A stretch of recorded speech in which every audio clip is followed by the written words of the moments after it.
Junior, a vos el aire acondicionado te está haciendo daño. ¿Vamos afuera? Vamos pues.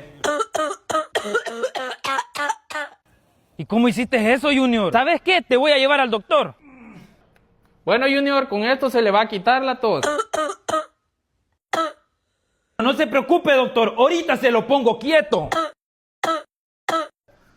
Mejor lo voy a agarrar. Ay, doctor, qué difícil es tenerlo quieto.